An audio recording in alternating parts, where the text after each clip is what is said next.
My name is Randy Howell, and you're listening to the Faith and Fishing Podcast.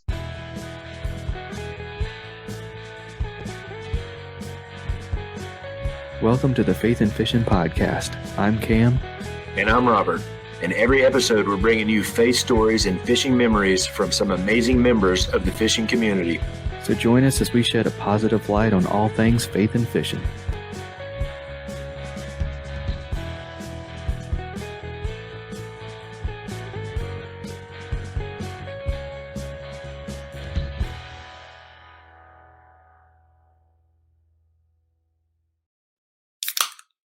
Hey, y'all. Welcome back to the Faith and Fishing Podcast. I'm Cam. Hey, and I'm Robert. And decided to pay a little homage to our guest this episode and start things off by cracking my LaCroix. So, that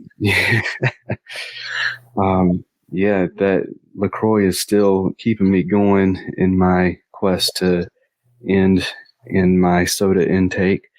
Still going strong. I ended up stopped for fast food a while back one morning and ended up getting this. I ordered a tea. They gave me a soda, and I took a sip of it, and it was like, oh, this doesn't taste good. And then I was like, this doesn't taste good. That's all right. I'll pick up your slack. We're good. Yeah. So for those of you not joining us on YouTube, Robert decided that the burdens of manhood were just too much to bear and decided to shave off his amazing beard that he had going over the hunting season. So, yep. So yeah, the end of January and the end of duck season in North Carolina, it goes away. Even though I did not hunt at all this year, that has been kind of my ritual at the end of January, the last day of duck season. But with the new job and everything going on and kids ball and stuff like that, just ready to go. This is my fishing face, so I'm ready to get out there and do some fishing. Absolutely. Speaking of, I hinted at it the last episode, but we were able to get out and do a little bit of fishing a couple weekends ago. And we were ill-equipped for what we encountered. Saw a lot of fish on the graph, and that's where they stayed. That's where they stayed. Yeah, that's right. I just didn't have anything that I could get down there to them with. I was not prepared for them to be down in still in the depths. I was not prepared, to be completely honest with you, for Lake Wheeler to be that deep. I was not expecting to see depths of 25, 26 feet. But you know, that's how it goes sometimes. But yeah, we've got an awesome episode. And for those of you who are not aware, or do not decide to read the title of this episode before you clicked on it, we've got probably spoiled the guest for you there at the beginning, but we've got Armando, Sola, and Dan Perry coming back on the podcast because they have ventured off and started their own new stuff. So let's say thank you to a couple sponsors, and then let's get them in here. Sounds good. Get Outdoors Pedal and Paddle is one of the largest canoe, kayak, and cycling retailers in the Southeast, with a huge selection of kayaks, canoes, bikes, and all the accessories needed to experience paddling and cycling comfortably and safely. Get Outdoors helps to expand and educate the paddling community through their free demos held on local lakes in the Greensboro, North Carolina area, and through in-store clinics and on-the-water courses and demos. And we'll even get your new boat rigged up for kayak fishing for you. Stop by the shop in Greensboro, North Carolina, or check out shopgetoutdoors.com to be wowed by their selection. If finesse fishing is your comfort zone, something you want to learn better this year, or just something you like to tie on as a Hail Mary pass, Jade's Jigs has everything you need and more, and it's all eco-friendly and lead-free. With an awesome selection of baits and colors, they've got a variety of techniques covered for you. Finesse jigs, underspins, Nico weights, Ned rigs, and more are all waiting for you at jadesjigs.com. And while you're there, use promo code FNF10 for 10% off your purchase. That's jadesjigs.com and promo code FNF10 for 10% off. And I've got to get a new mouse. I still have one. It's like doing a double click on me. But yeah, so I mentioned it earlier. We've got Armando and Dan from the Bass Kayak and Beers Podcast Network now. And man, I don't know about you, but whenever I saw that they kind of branched off and did their own thing and saw what they were doing with it, I got really excited because Armando's show itself has been absolutely fantastic since it started, really, and getting really down like that. Just kind of like the new show is called, like, Real Life. You know, it's just finding out who these anglers really are, and then Dan coming in with the advanced kayak angler. And I have already learned so much that I'm excited to use. So. Yeah, man. What are your thoughts on the new? Yeah, I'm the same way. I'm a big fan of both of these guys. Armando's show is on speed dial, as well as the stuff that Dan does too, and also followed Dan along with the KFL stuff last year. So it was fun to hear him talk about that stuff. But you know, I listened to a little bit of each one of those in the last couple of weeks. It took me a second to find it because I just had Paddle and Fin automatically just comes up. But now that I have theirs set on there too, theirs automatically come up too. And I think that those guys probably did a good thing. And I think on the Paddle and Fin, there's a lot of great shows, and I love them all. But I do think that you can kind of get lost in the shuffle of everything that's going on with Paddle and Fin. So I think that these guys are the shows are great, and I think that they're going to do great as standalone shows. And I actually think being part of that many shows probably took away from what both of these guys can do. And we've already seen that in the first few episodes they put out. So I'm excited for it. Absolutely. Well, let's stop gushing over these guys and get them in here. Armando. What's up, gentlemen? And welcome back. Thank you for having us. Yes. What's going on? And I appreciate the kind words. It really does mean a lot to us. Oh, yeah. Absolutely. So now Dan and Armando, y'all are joining Josh Carter and Jackson Orr as the most prolific Faith and Fishing guests. All right. I know that is a massive honor that you are not expecting. But, Both of those guys are great. That's awesome. Anytime you get mentioned the same sentence as Jackson Orr, that's a good thing. Yeah, for real. Josh too. Yeah, same. Absolutely. So I know Armando has not liked to say it in the past, so I will say it. The Bass Kayak and Beers Podcast Network, sponsored by Douglas Rods, is here in the house. So Armando, Dan, tell us how this idea came to be. Go ahead, Armando. Well, I mean, I started off as by myself, and about almost a year into it, I got the call from Brian Schiller from Paddle and Fin to join Paddle and Fin, and to me at that time was a no-brainer. The business model back then was different from when we both left, when both Dan and I left, which was at the end of last year, 2022.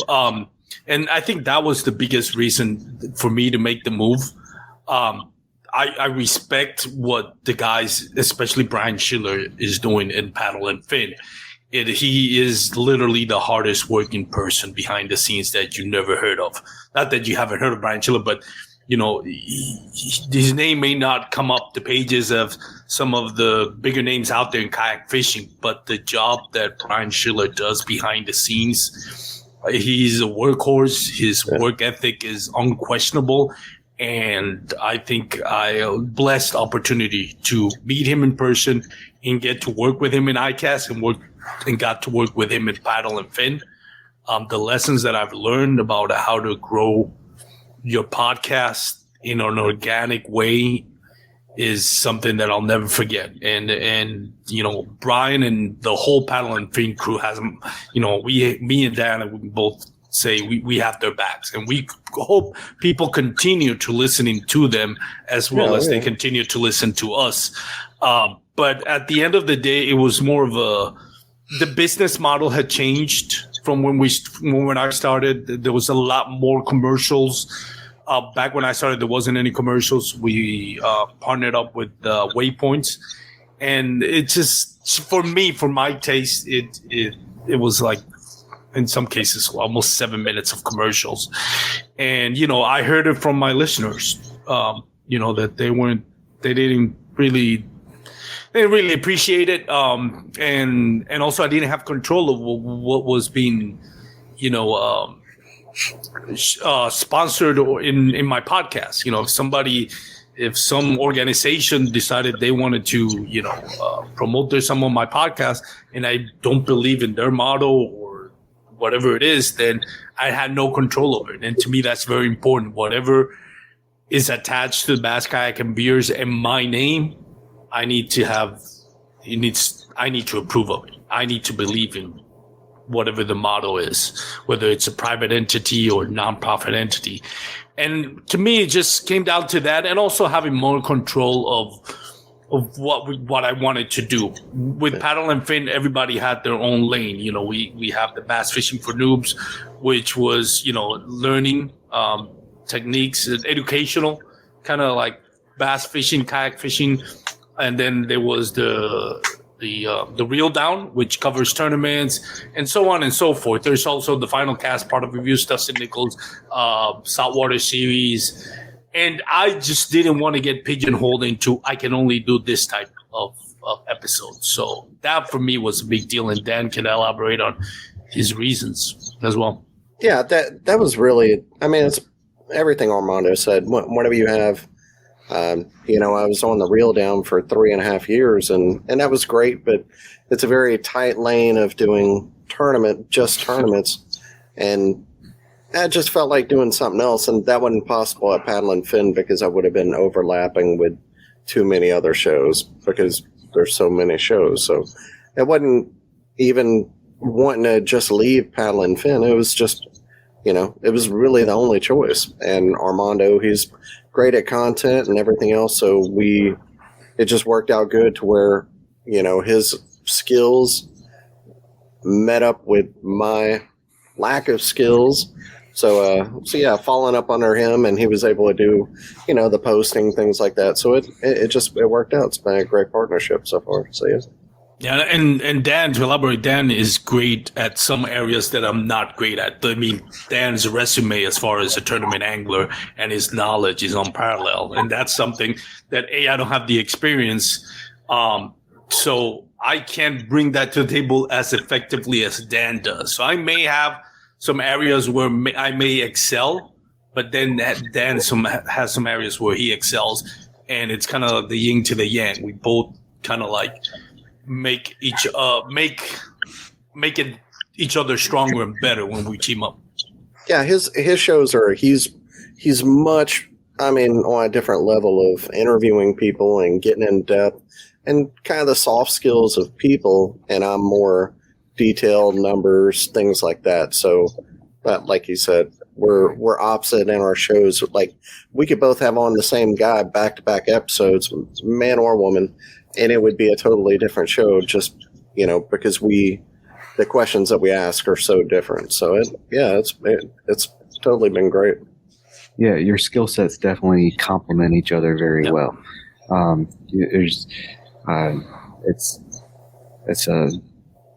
That's something that's always important in a partnership, and like your shows reflect that. Like, it's they're so different, but they're like y'all fit together really well, and I've really been enjoying it so far.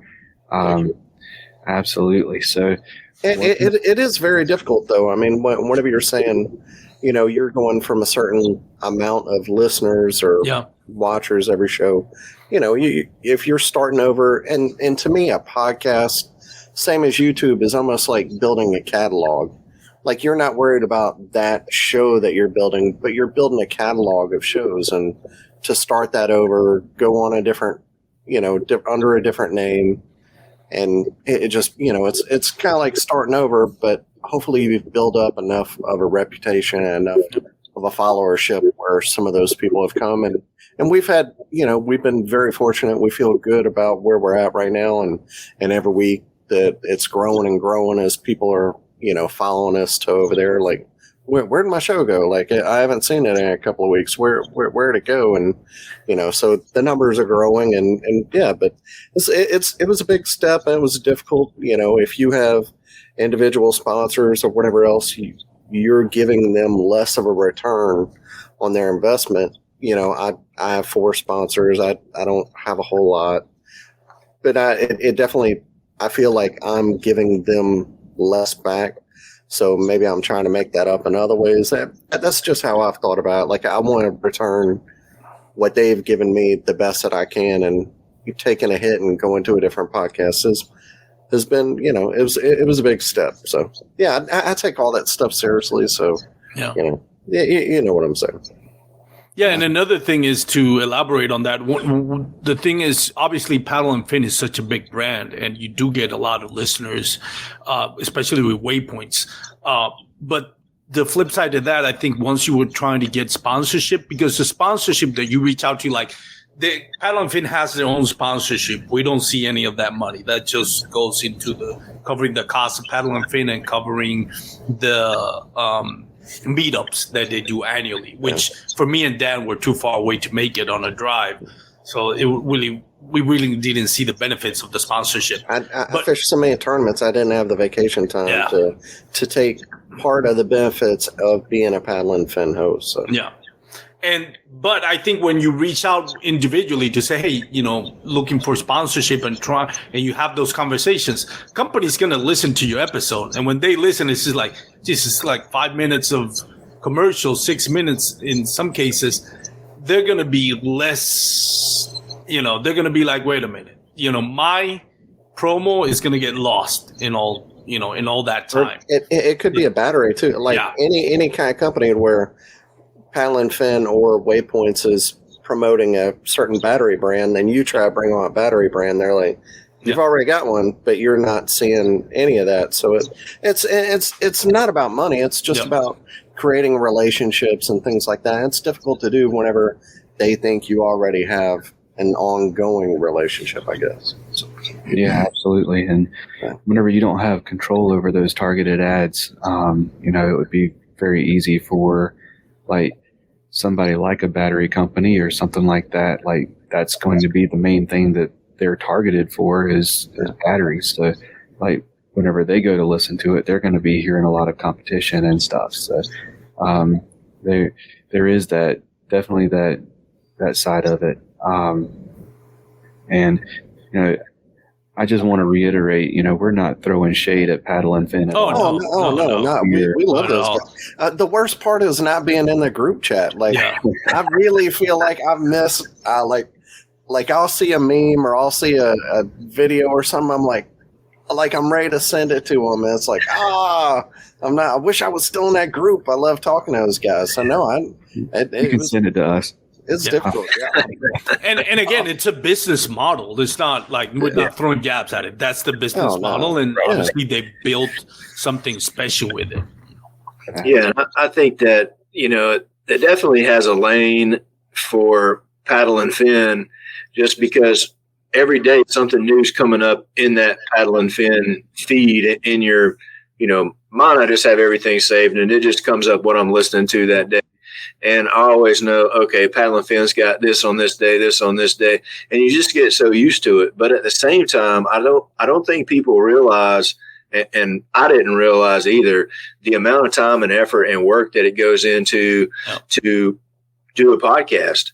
And so for I can just imagine you guys are doing podcasts, you're putting in all this work or whatever, and then you can't get all the benefits of it because Paddle and Fin already has a set of sponsors, and then that just leaves the room for you guys to grow your sponsorship even less. So I think that's one thing people don't realize is the amount of time and effort it goes into producing, putting on, getting the guest. You know, there's just a lot of stuff that goes on that even when I was listening to it, of course, I knew there was more work involved. I was doing some YouTube videos and stuff, so I know there's behind the scenes stuff, but it's more than what the average Joe would think that it is, for sure. I love it too. Like, I can tell you, in the 3.5 years I've been being a podcast host, I don't know how many kayak fishing podcasts have like went to the wayside. Every week, it's not a grind. It's fun because, it's the only reason we're doing it, because it's enjoyable. But to do it for a long period of time, that's the tough part of podcasting, is being consistent. Keep doing it over and over and do it for a long amount of time and have that catalog. And it's one of those things that slowly snowballs. It takes so long, but I enjoy it too, or I wouldn't be doing it, obviously. You have to love it, because and only that. I mean, this, Cam and Robert, it costs money too. When I started, you can find a ways to, if you're just starting to do it kind of for free. But now if you want, once you see that you're getting more listeners and you want to expand on it, even like StreamYard, it's like minimum it's like $500, something like that, just annually. And to add the mics, you have the mics, the cameras, the equipment, plus you have the streaming services, and that's a monthly fee. It could easily get up north of $2,000 doing a podcast for really nothing. At the beginning, nothing in return. So you really have to be passionate about it. You need to not just kayak fishing or fishing in general, but the podcast, love, because, and Dan can speak to this as well. There's times where you get into that podcast rut that you feel like I need an injection of creativity. I feel like I'm doing this all over, and you have to fight through those because you need to be consistent. If like me and Dan, we have to put up an episode each one of us, an episode every week. So it's 2 episodes per week. And there is a point, especially with Dan, where it's more like teaching technique. There's only so many techniques out there. So what do you do to keep yourself motivated into doing this, knowing that you're really not getting anything financially out of it? You just love it and you love to do it. And one of the things that's underrated is like, I don't think a lot of people understand this. Me doing a podcast for kayak bass fishing has improved my kayak fishing experience. And I'm not just talking tournaments, just going out there on fun fishing, just talking to people, surrounding, having my mind occupied into what episode I'm going to have, who's my next guest, what are the questions. All those things keep your mind, actively thinking about kayak fishing and kayak bass fishing. And it inevitably shows up in the results when you're fishing out there. I think a lot of it for me is I just don't mean to take over the show here either. I'm sorry. No, you're good. But I'm one of the kind of people where like I have to have something on my mind besides, a kind of a release from being a family man and being, and working and things like that. So just having fishing, being able to talk about it, being out on the water, whatever it is, that allows me to do everything else in my life to the best I can, to the best of my ability. I need that other outlet to keep my brain from spinning out of control. So, so it's I love doing it, so. Absolutely. So what goals do y'all have for the podcast network, for your individual podcasts, for you as individuals, like for this year and beyond, going on with this new venture?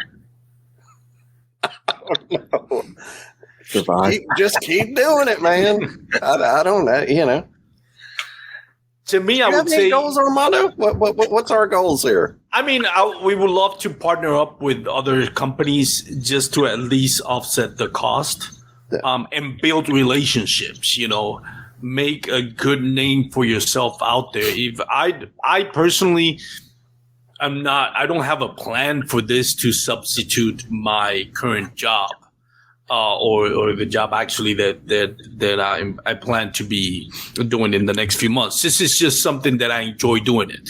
So to me, as long as I keep enjoying doing it, I'm going to keep doing it. Armando's retired, by the way.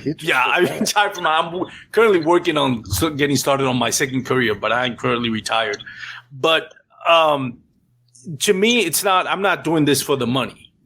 And to me, I want to make sure that I'm putting, at least even if it's just a grain of salt, into a community and a sport that to me it's special. And I've said this 100 times. People that listen to my podcast probably can attest to this. One of the things that I love about kayak fishing is how much it can help your emotional state, like Dan said. And one of the proudest things that I have on my podcast is having so many people that suffer from PTSD that are served in military, and kayak fishing and kayak bass fishing has been an outlet for them, like that pressure relief button, that therapy, to kind of help them, deal with everything all the scars of what they've lived before. And like I said before, you don't have to be serving the military and have to go to war battles to have, PTSD or battle depression. It could happen to any one of us. And even to avoid, like Dan said, I may not suffer from depression, but maybe if I'm not doing this at some point, I will. It's one of those things. It keeps you healthy mentally in your soul, and to be part of that and help it grow, it's something that I enjoy doing it. Whether it doesn't matter if I'm making money out of it or if I'm getting sponsors or not. Like I said, it would be nice to kind of help cover the costs, but more importantly is to introduce people to this wonderful community, this wonderful sport, and knowing at the end of the day that I did something to help this community and this sport grow organically. Absolutely. Well said. That's awesome. And one of the things I really love about the way your two shows mesh is, like you said, you could have the same person on back to back, and it's like, this is who I am, this is how I fish, and it's such an awesome way to like just kind of get the whole angler in and who they are and what they're good at. I'm going to find out how they fish, and Armando's going to get in their soul. Most definitely. Yeah. So, Robert, I've kind of been taking over here. If you. No, you're good.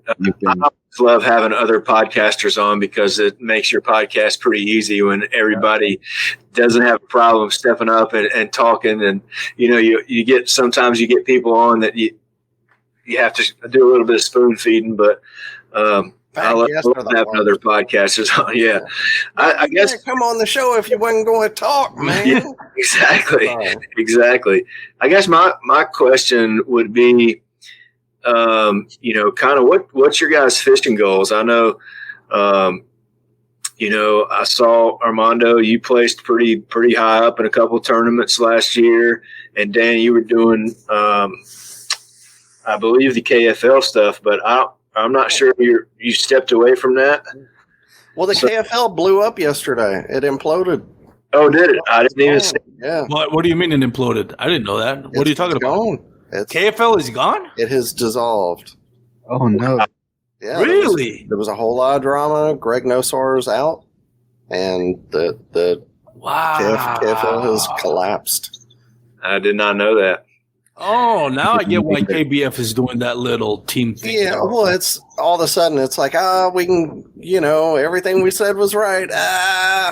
But it was, when I think here's the whole crux of the problem with the KFL. It's the most fun format to fish. It's the most you'll learn from other people in your group because you're learning exactly how they dissect water on the same exact day as what you do. And they want you to do well because you're on the same team, at least teams that were successful. So there's no way to learn more quicker than KFL. There's nothing that's funner. There's nothing that's more stressful, because if you're at the end of the day and you sucked it up and you didn't catch a fish and you let your team down, it feels awful. However, whenever like if it's organized like the NFL, right? You have the commissioner and then you have all these teams. The commissioner has a lot of leverage over each one of the teams of the owners because they can enforce strict penalties. That's not possible in the it was never possible in the KFL. So the only real penalty is to kick you out. So it's not like we're going to take X amount of money from you or we're going to do this. So I will say the rules were definitely this year they were going to have a lot better rule set. They were having a really great committee of rules. So that problem was going to be resolved. But the issue of having 25 different owners it's too many cooks in the kitchen is really what it was. So people can say whatever they want. I was behind the scenes 2 years. I know exactly what happened and how much hard I wasn't going to do it this year because I wanted to chase some other things, but I know exactly how much time and effort Greg Nosar put into that league. I'm talking, he probably spent 10 hours a day or 8 hours a day every single day doing KFL stuff, whether that was shows, odds, whatever it was, trying to make it interesting, rules, talking to different owners, sponsors. I saw how much he did behind the scenes, and God bless that guy because he really he did his best to create something for this sport that was different and interesting and fun.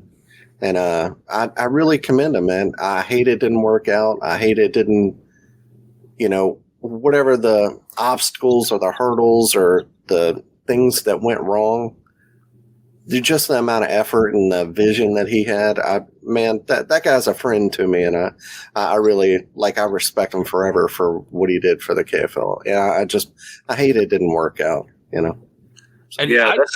I'm sorry, Rob.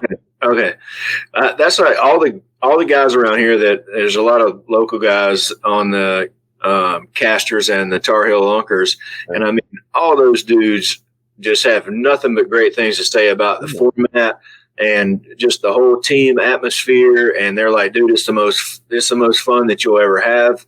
And, so I hate to hear that because I really enjoyed, and I was one of the few people, if I was doing stuff on Saturday morning, I would flip it on YouTube and, or on, Facebook and watch the streams. But I hate to hear that. And anything that's that big and has that many moving pieces, somebody's spending a ton of time. So I was hoping that would work out as well. But it was really hard for him to, not trying to turn us into a KFL show, but it was hard.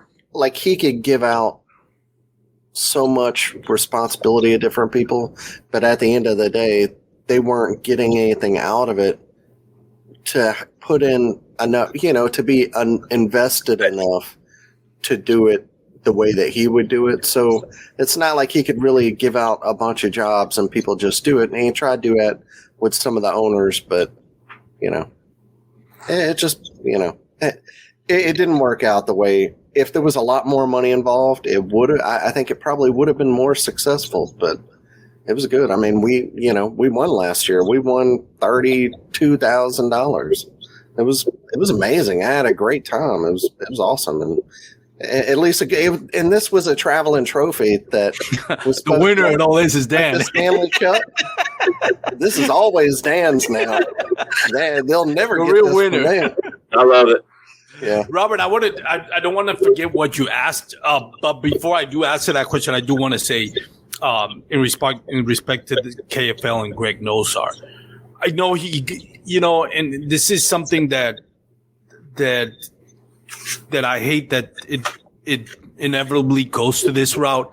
When people start, making the jokes and the hating on the comments and pointing fingers, Greg Nosar is a great human being. He's a great guy. He's a business guy that didn't have a lot of experience in kayak fishing or kayak bass fishing tournament. And he decided to pursue this dream. And he started with KBBT. And KBBT really helped elevate this sport in the middle of a pandemic where we couldn't do live tournaments. KBBT was all the rage. You can compete I got A's in the one-on-one. first one. Yeah, you can compete one-on-one against somebody else. And it was a bracket tournament. It came at the right time. And I'm not going to say it saved kayak bass fishing, but it helped kayak bass fishing tournaments stay relevant, where Bassmasters, Hobie BOS, and KBF couldn't do tournaments because of that, of the pandemic and the rules and all that, and the lockdown, whatever you want to call it. After that, he embarked on KFL, where nobody had done this before, brand new format. He's a trailblazer for this, and he took it far further than anybody would have anticipated. And of course, like anybody else, like Chad Hoover, like AJ McWhorter, like Steve Owens, everybody makes mistakes. And he's not immune to it, especially with somebody considering that didn't have the experience that some of these other people have.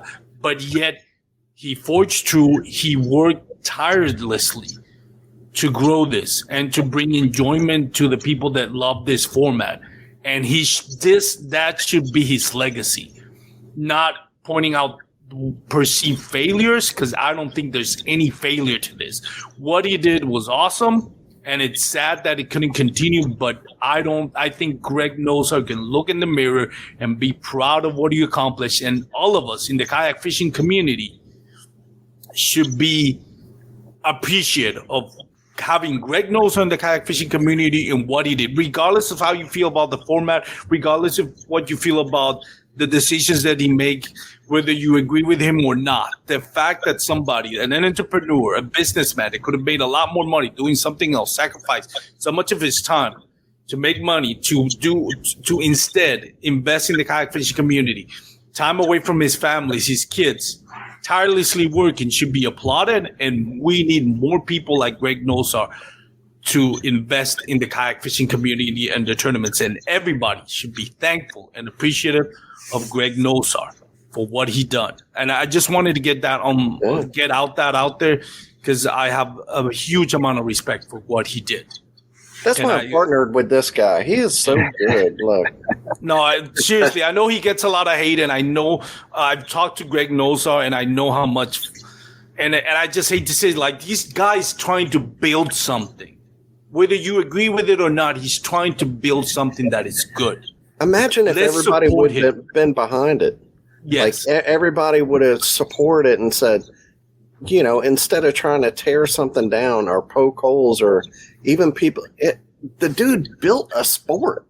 A whole new format, a whole new rules. In the middle of a pandemic. A schedule, a team, sponsors.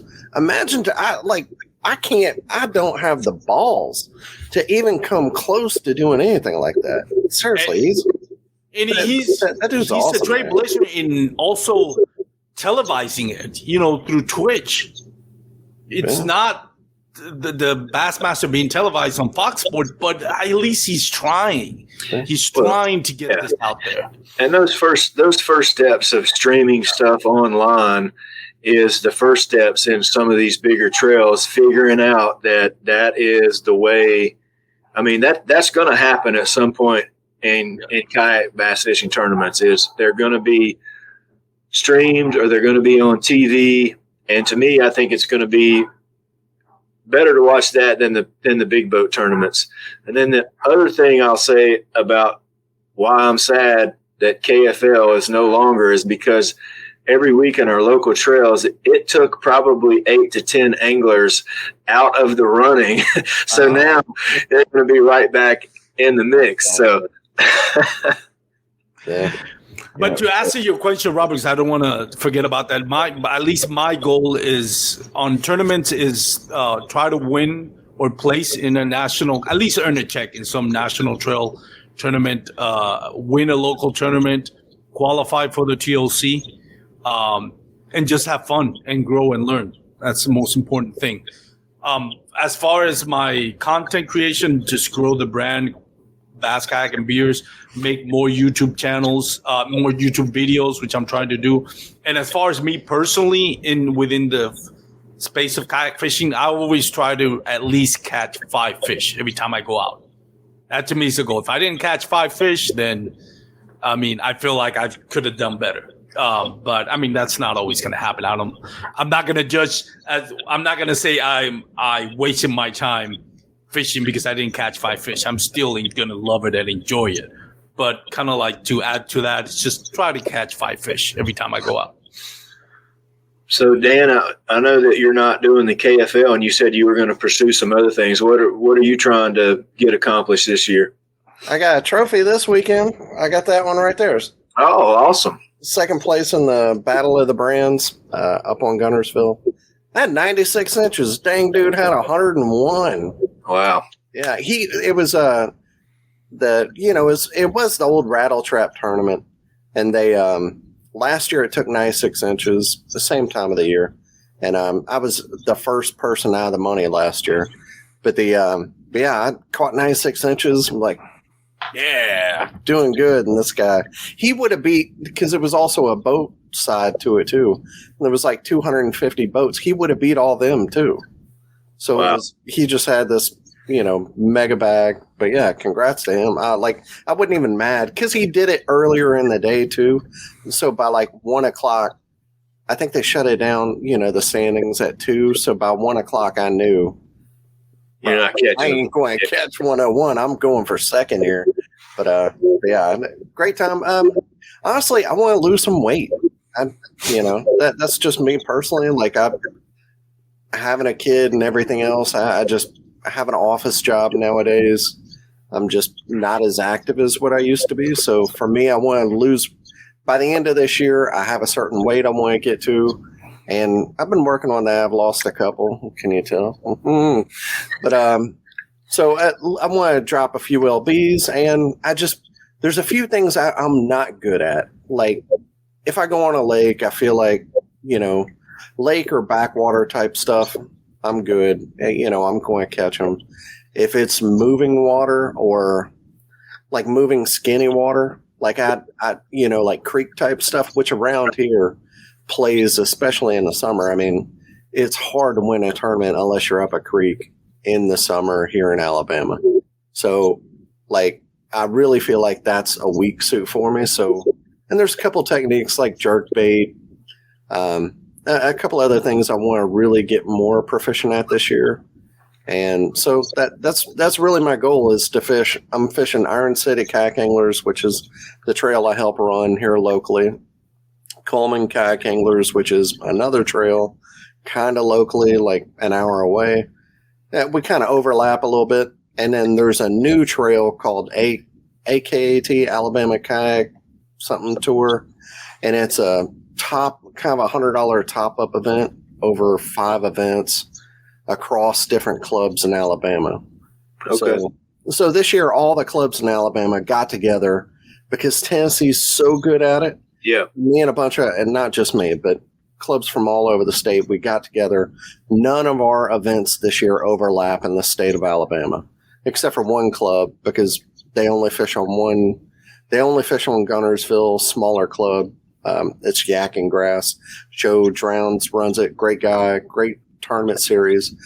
We couldn't fit that one in, but every other trail, we're either doing joint events, and then there's that top-up event on top of that. So it's going to be the biggest local tournaments across the state that we've ever had. And everybody's able to fish more of them because none of them overlap. So I really want to put in more effort into Alabama this year and fishing locally, getting healthier and kind of filling in a couple of little gaps I have of techniques, and then hopefully I'll, take this show on the road next year, baby. Get some in big checks. We'll see. It's tough. I got a 6-year-old too, oh yeah, he does travel hockey, and I just I really want to be. And the most important thing to me is being a good dad. So, my fishing's going to come second, 99% of the time. So yeah, that too. It's tough. For sure. And what about faith goals? Do y'all have any faith goals that y'all are shooting for this year? Dude, that tournament had me in fishing last Sunday, so I was a heathen and stayed out of the church. So I'm trying not to fish in heathen tournaments anymore.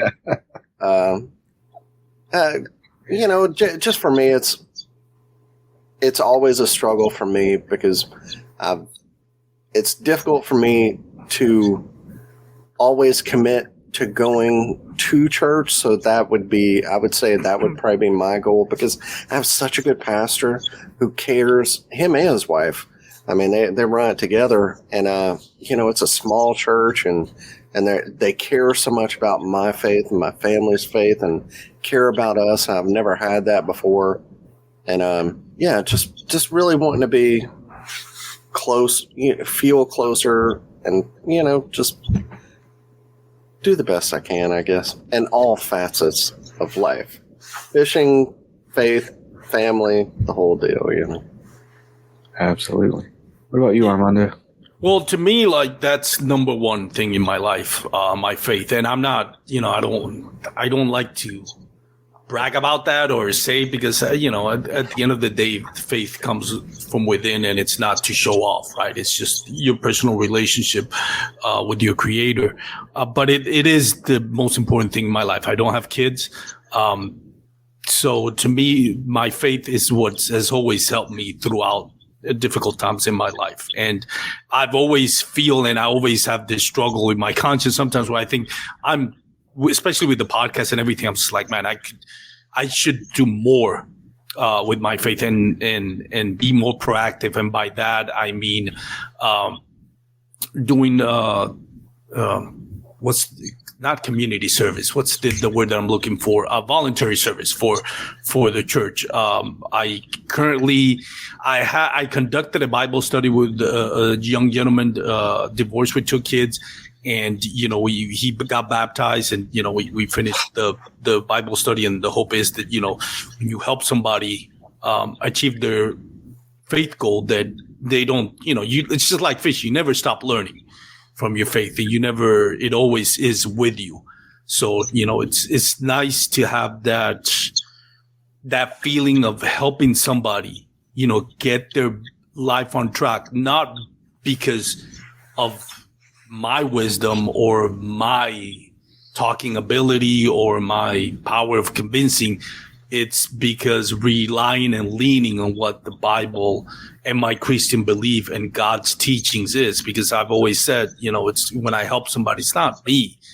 It's just, you feel honored and privileged to be used as an instrument for people to learn not about me, but about God, and to make changes in their lives. So to me, one of the goals is, it's been a while since I've had a Bible student or I've taught a Bible course, and I would love to get back to that, because honestly, and I'm not making this up, it is such a gratifying feeling when you see people make changes in their lives, and start, turning their life around, and knowing that you, again, not because of you, but because you were an instrument that God used to help out this person. It's a great feeling, and it strengthens my faith too, knowing that I helped somebody. So to me, one of the things that I put in one of my goals, not New Year's resolution, but just a goal in general that I have, is for read the Bible every day, whether it's in the morning, it's just a Bible verse, not just read it, but kind of study it in the background. Even if I have to get just one verse, I don't have to read a whole chapter. I can just read one verse and kind of study it. What does this mean?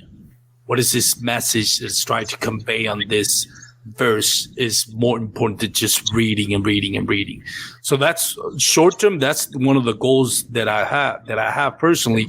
And more long term is dedicate more time to voluntary service on the church and help out somebody that through Bible studies or Bible courses to help turn around their lives. Or continue, because you get as in saying the podcast, sometimes in your own faith, you get into this rut where you have to do something to kind of keep yourself motivated. Oh, absolutely. All right, y'all. That is awesome. Robert, did you want to add anything or ask anything before we jumped into what's your favorite? Oh, no. Go ahead. All right. So we've got, I know y'all have already done what's your favorite once before. We've got a new set of questions for you. Robert, I just texted it to you so that you have the list. You don't have to dig for it. But so we'll jump into that right after this. If a fly rod is your weapon of choice, check out Atollas. Their fly caddy is the most convenient way to get your favorite flies to the water, or just keep them handy by clipping it to your hat, truck visor, backpack, rod case, or just whatever. You can also bundle it up with flies from independent fly tires that Atollas has teamed up with through their Fly Light project. Choose from bundles specializing in redfish, carp, saltwater, or freshwater.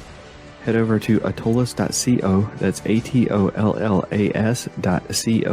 to get your fly caddy today and use promo code faithnfish15 to save 15% on your order. That's faith the letter N, fish the number 15 at checkout for 15% off.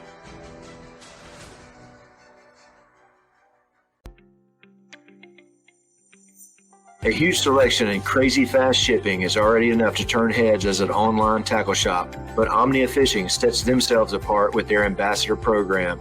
With Omnia, you can send in fishing reports for your local lakes that recommend baits, structure, tactics, and gear. And when another angler takes your advice and purchases something from your report, you get credit for it to spend at Omnia. The best part means that with Omnia Fishing, you can shop by lake and purchase baits and gear that are proven to work where you're fishing. To get started, go to omniafishing.com and use promo code FNF15 to save 15% on your first order.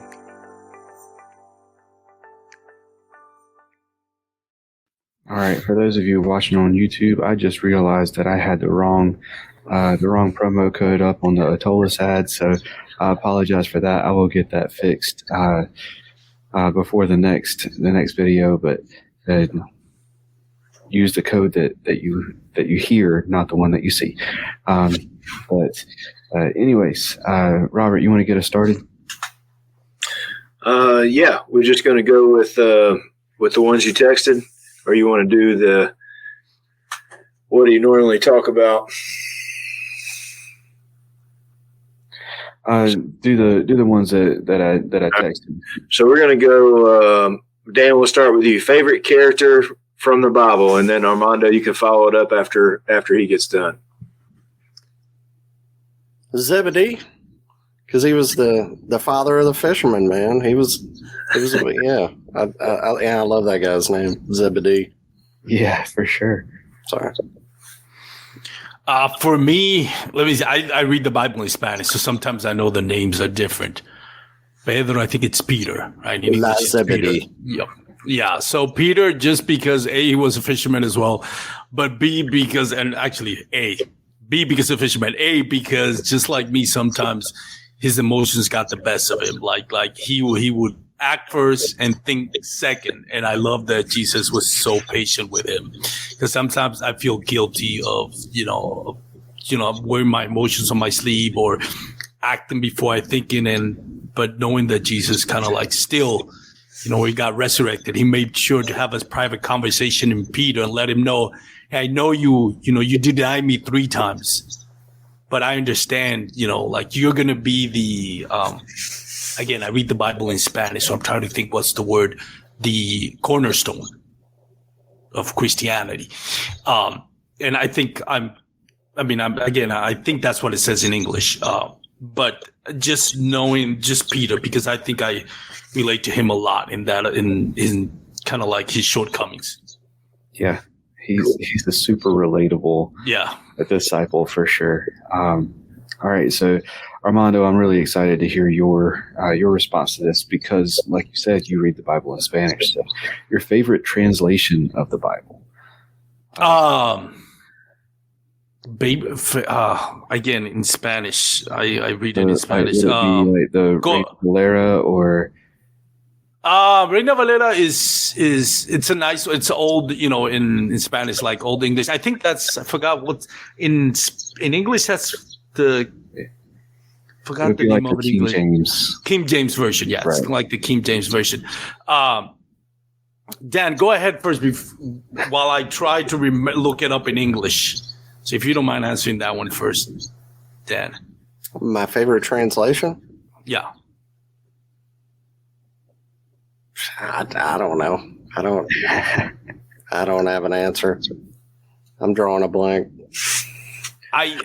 So I think it's called the New World Translation of the Holy Scriptures. I love it because they recently updated them let me correct what I'm saying. Not correct, but let me clarify that. It's not that they changed what it says, but it basically is words that we use now. You know, when you read the King James Version, it's beautiful, but to understand it, it's like, what is he talking about? So the New World Translation is up to date with current words. So it's a lot easier to understand. Even in English, even the few times that I do read it in English, it's a lot easier to understand and comprehend. When you comprehend it, it goes, it kind of like makes it easier to love it, I guess. It gets to your heart. I love to hear King James in church, but that's not what I read because I'm from Mississippi, man. I need it to be easy. I read a lot of study Bibles because I need somebody to break things down for me. Like, just me, like, yes, I'm usually reading study Bibles, and I seldom ever just read the Bible alone because I like the help. There you go. Yeah. Absolutely. All right. Let's see. Let's go with what's your favorite book of the Bible? Dan, you can start. Armando, you can follow.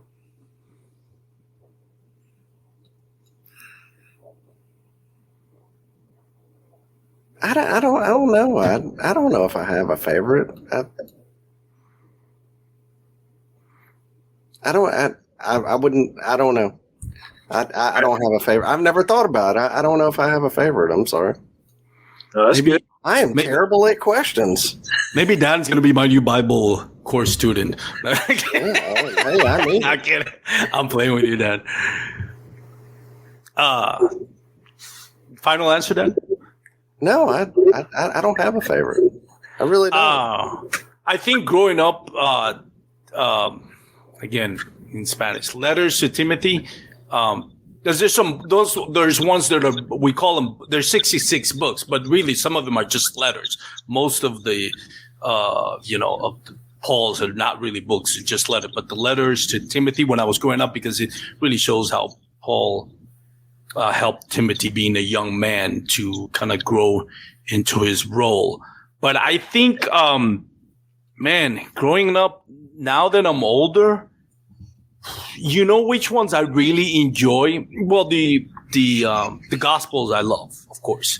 But other than the Gospels, the life of David, I'm still amazed that you see so many epic historical movies and nobody has kind of made a movie of David. Like, his whole life is the biggest drama you could ever think of. Like, I was reading not that long ago, and I was telling my wife. So a lot of people know the story of Goliath and David, right?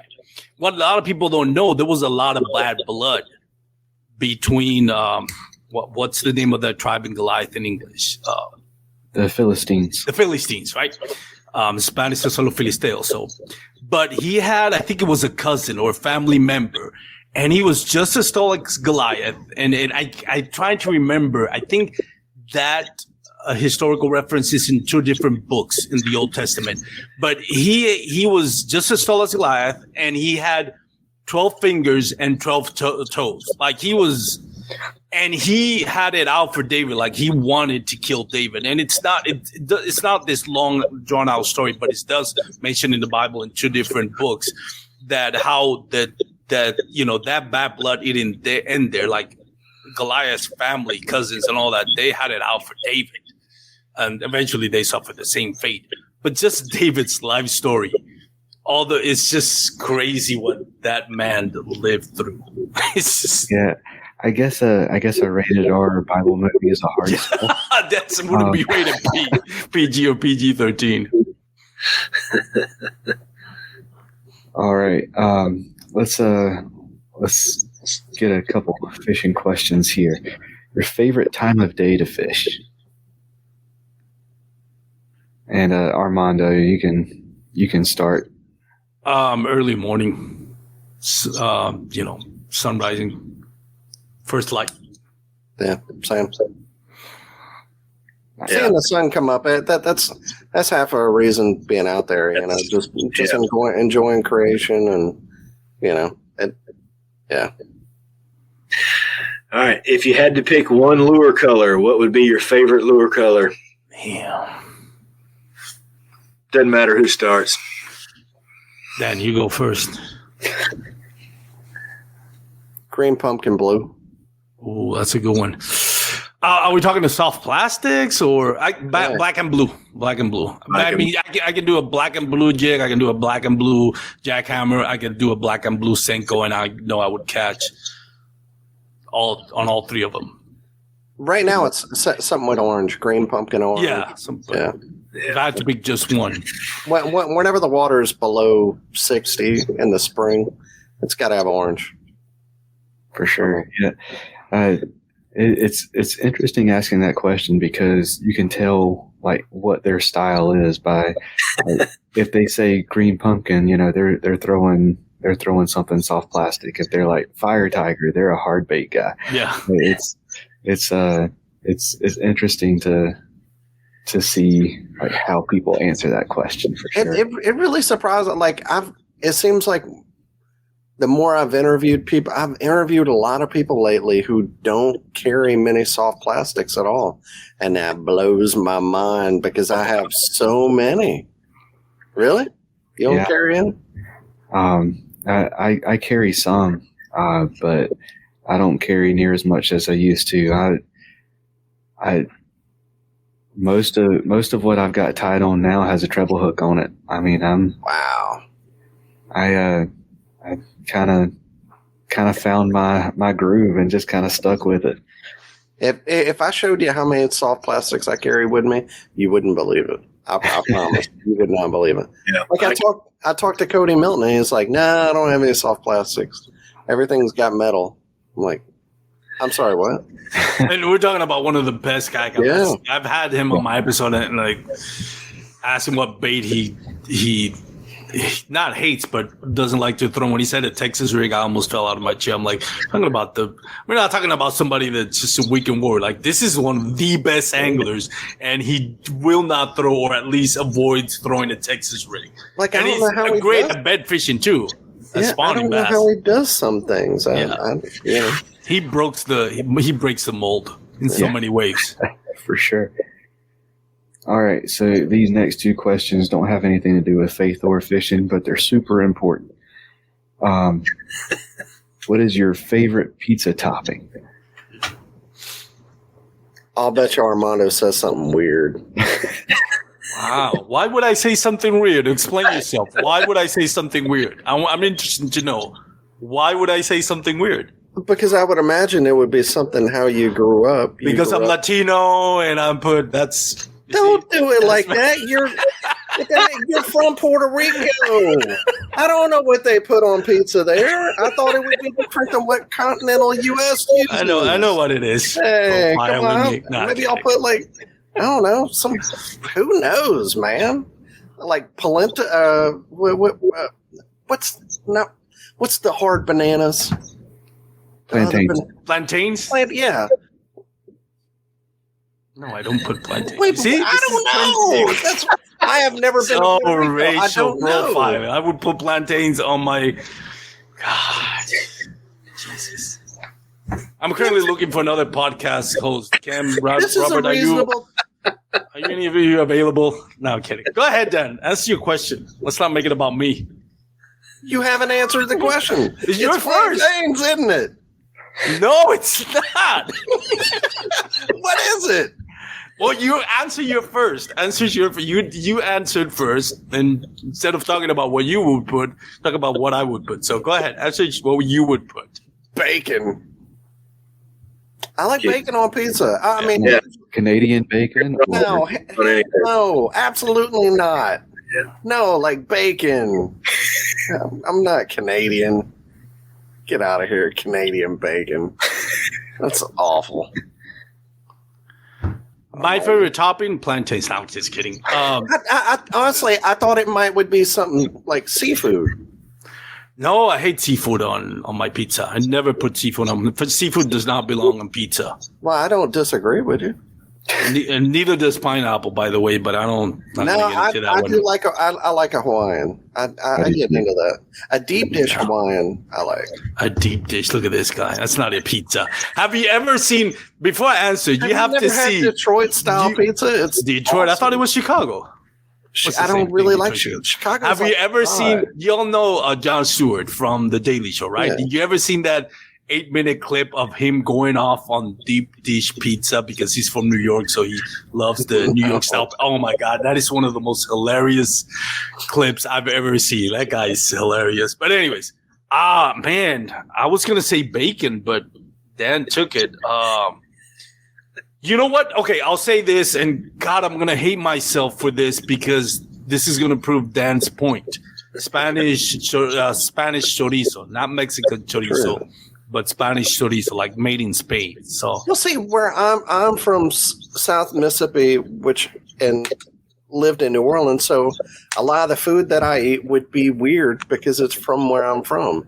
You are originally from Puerto Rico. It's not weird that you would have something on your pizza that would be different than what I would have grown up with. I still think it's wrong, but it's okay. That's a reasonable thing to say. Get out of here. I'm playing, but no. If you ever get a chance, they don't sell them here, but we had in Puerto Rico Spanish chorizo. I'm not saying Mexican chorizo, Spanish from like Little Spain. And it goes. That's an amazing topping on pizza. You just tried to be fancy with Spanish stuff. No, it is. It's good. It's not a fancy sausage. I got like Exxon grease on my lens. I'm sorry. Oh, it's fine. All right, Armando, we'll start you off with this one. What's your favorite TV show of all time? Wow. Oh, man. I don't know if I can pick one. Can I divide them into subcategories like sitcoms? Spanish soap operas.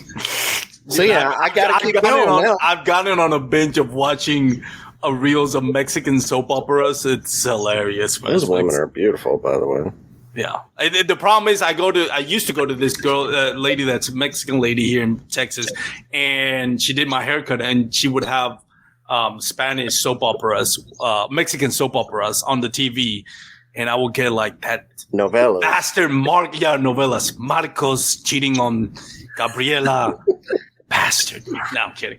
Oh, man. You know what? I'm going to go with the sitcom from the 80s and 90s, Cheers. I used to love Cheers. That's one of my favorite ones. Yeah, that's a good one. Awesome. Damn. Favorite TV show? Duck Dynasty. No. Probably. I'm like if I'm because they usually don't last. It'd have to be Seinfeld. I could really. I could sit down right now and watch Seinfeld. Yeah. Oh, I'd love Seinfeld. Really. Like once. No. I take it back. No, you can't. No, I absolutely can. Band of Brothers. That was a TV. Oh yeah, from HBO, right? Yeah. So yeah, that's good. I go back and watch it like usually like once a year, once every other year, and they actually have like a tour. You can go to France and Bastogne, and it starts at Market Garden up in the Netherlands, and you can go all the way through, like do a whole tour that they did. That would be awesome. But yeah, Band of Brothers and then Seinfeld. I'm still shocked that people. All three good. I haven't watched Seinfeld. That's what? Funny. That's just messing with you.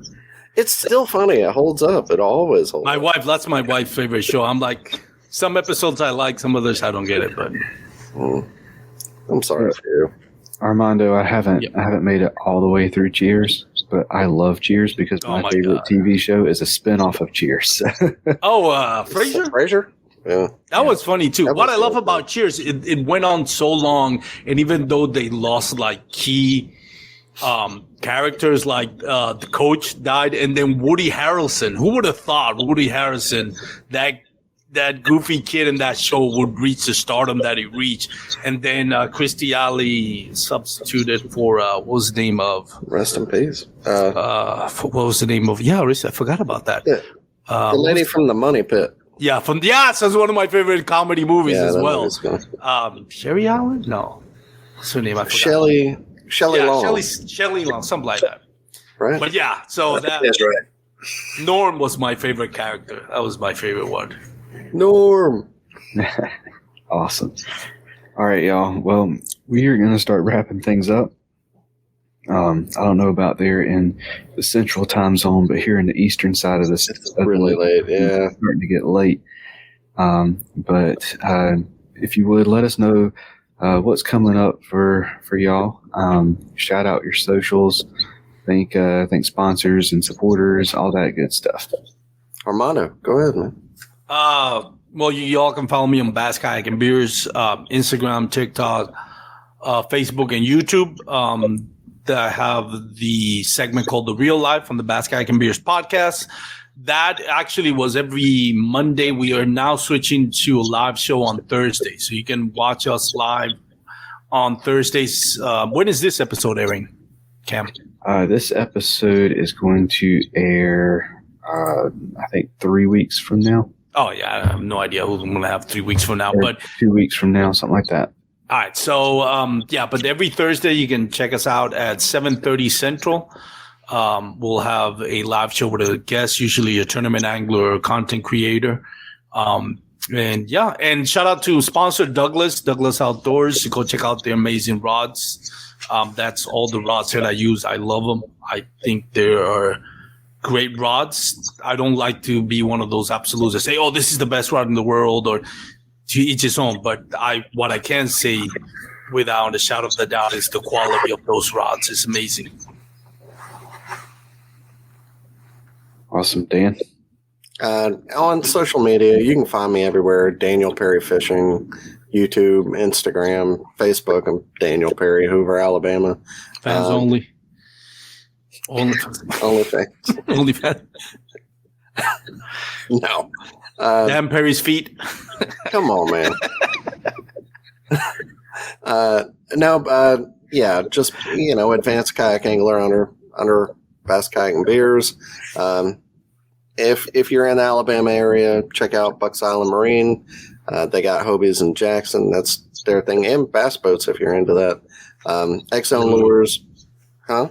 Ooh. Yeah. I'm playing. They got skaters, though. They do look really good. X-Zone Lures, Gadget, and Z Pro Lithium. Awesome. And I think that was everything I had for this. Robert, you have anything you want to add or ask before we go? No, I'm good to go, man. Awesome. Well, y'all, thank you so much for coming on the show. Coming Thank you, back man. on the show.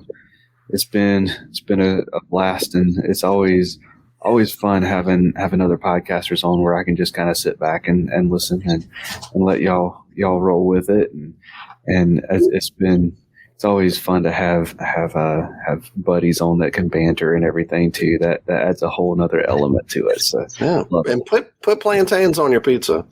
I guess I need to get a favorite Bible verse. I didn't know it was. Read the Lord's words. I didn't. I don't have a favorite. All right. That's gonna be his goal for next podcast. When he comes in, he'll have a favorite for his favorite. I'm just kidding. No, I start at the front and work my way to the back. Whenever I finish, I start over. I don't. Oh, well, I'm going to read Job today. That ain't how I do it.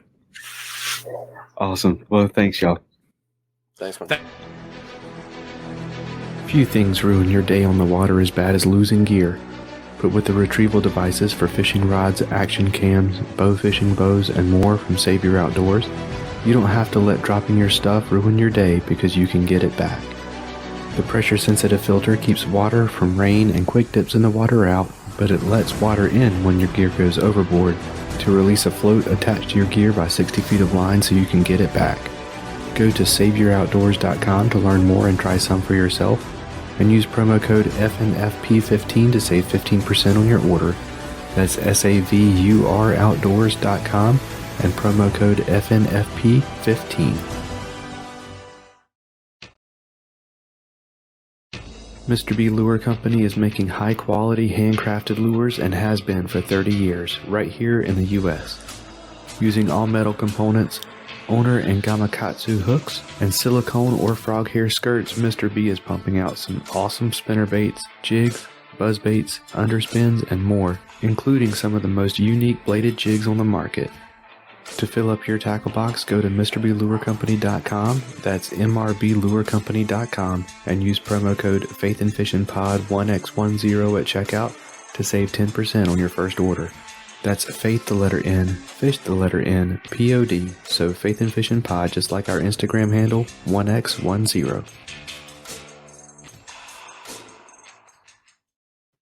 Another huge thank you to Dan and Armando for coming on the show. And I apologize for cutting y'all off with that ad. But yeah, Robert, another awesome episode. Your thoughts, sir? Yeah. I guess really my biggest takeaway, and I kind of had a feeling it was going to be like this with those two guys on. Really those, you hear people talk about kayak fishing and the sport of kayak fishing, kayak bass fishing, and all the good people that are involved in it, all the different things that go on, and all the camaraderie. But you won't find two better dudes than those two guys that we just had on, and they're not doing anything for really to get themselves ahead. I really feel like that they're doing things to promote the sport in all aspects. And that's just, I don't know. It's hard to even put into words. And I was started to go down that, rabbit hole, quote unquote, while they were on there, to just talk about, some of the good things, some of the good people in the sport of kayak bass fishing. But if you haven't listened to their podcast and you don't know them, get to know them, listen to their podcast. You won't find a couple of better dudes. Absolutely. And something that really shines through their podcast together. And I felt like especially this podcast was is their brotherhood. That brotherhood that they've built, that friendship and relationship, that's just kind of like you said, that's what the sport of kayak fishing is all about. That's what that's what our faith is all about. It's that that connecting with others and building those relationships and that brotherhood. So yeah, absolutely awesome to have them on. Make sure that you go check out Bass Kayak and Beers to hear their shows. Again, Armando does the Real Life podcast that is,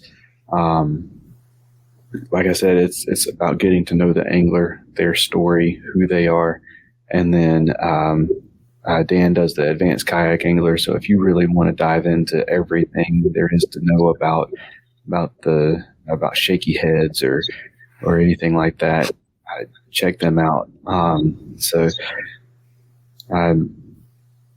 And do you have anything else to add to this one? No, man, I'm good. All right, man. Well, go ahead and sign us out, man. Hey, thanks for watching, and thanks for tuning in to the Faith and Fishing podcast. God bless. We'll see you guys next week. Thank you for listening to the Faith and Fishing podcast. Faith and Fishing is produced and hosted by Cam Steele and Robert Randolph, and is sponsored by Save Your Outdoors, Jay's Jigs, Get Outdoors Pedal and Paddle, Mr. B Lure Company, Atollas, and Omnia Fishing. Don't forget to join the Facebook community Follow us on Instagram and subscribe, rate, and review us on whatever app you're listening on. That's going to do it for this episode. Y'all take care and God bless.